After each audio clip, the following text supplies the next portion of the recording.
नमस्कार दोस्तों, इस वक्त की सबसे बड़ी खबर निकल के आ रही है।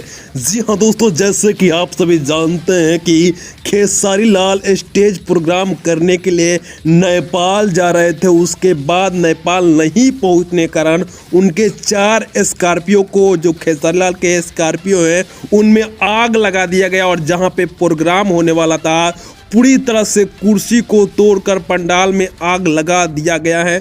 उसके बाद मोदी सरकार की तरफ से एक बहुत बड़ा आदेश जारी कर दिया गया। जी हाँ दोस्तों, आपने बिल्कुल सही सुना। मैं आपको मोदी जी का लाइव भाषण भी सुनाने वाला हूँ, जो खेसारी लाल के स्टेज प्रोग्राम को लेकर इस समय का एक सख्त आदेश दिया है, जिसके बाद जिसने इस घटना का अंजाम दिया है, जो भी आग लगाया है, उस पर बहुत ही ज़्यादा कार्रवाई होने वाली है और उसे कड़ी सजा मिल सकती है। जी हाँ दोस्तों, आप कल्पना भी नहीं कर सकते हैं कि जो इस घटना का अंजाम दिया है, उनको ये भी सजा दिया जा सकता है।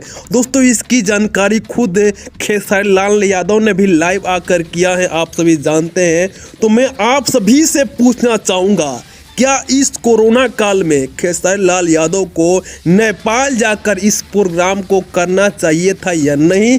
आप हमें नीचे कमेंट बॉक्स में बताइएगा। इसमें खेसारी लाल यादव का थोड़ा सा भी दोष नहीं है। मैं आपको बता दूं, जब वहां के प्रशासन ने मंजूरी दी होगी कि आप यहां पे स्टेज प्रोग्राम करा सकते हैं, तभी खेसारी लाल यादव तैयार हुए होंगे अपने फैंस को, क्योंकि खेसारी लाल भी चाहते हैं कि उनके फैंस से हमेशा संपर्क होता रहे। तो इसके चलते खेसारी लाल यादव भी मान चुके होंगे, मगर नहीं जानते थे कि उनके साथ ऐसा घटना का अंजाम भी दिया जा सकता है। उनको एक बहुत बड़ा साजिश के तहत फंसाया जा सकता है, ताकि जितने भी खेसारी लाल यादव के फैंस हैं उनसे नाराज हो जाए। यही चाल में खेसारी लाल यादव को फंसाया गया है।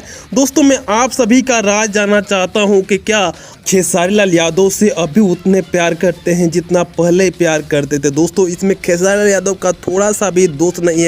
मैं आप सभी से विनती करना चाहता हूं, क्योंकि काफ़ी ऐसे लोग हैं जो खेसारी लाल यादव को बदनाम करने पर तुल चुके हैं। उन लोगों को आप नीचे कमेंट बॉक्स में जवाब जरूर दीजिएगा, क्योंकि वो भी लोग आएंगे कमेंट बॉक्स में कुछ के खेसारी लाल यादव को कहने के लिए। तो आपका दायित्व, आपका जिम्मेवारी है कि आप भी खेसारी लाल यादव के बारे में कुछ 2 शब्द जरूर लिखिएगा। और हाँ दोस्तों, अगर आप सच में खेसारी लाल यादव के फैंस हैं तो इस वीडियो को लाइक कीजिएगा। जो लोग चैनल को सब्सक्राइब नहीं किए हैं, प्लीज़ चैनल को सब्सक्राइब कीजिएगा। उसके बाद नोटिफिकेशन बेल आइकन के ऑल पर सेलेक्ट कर लीजिएगा।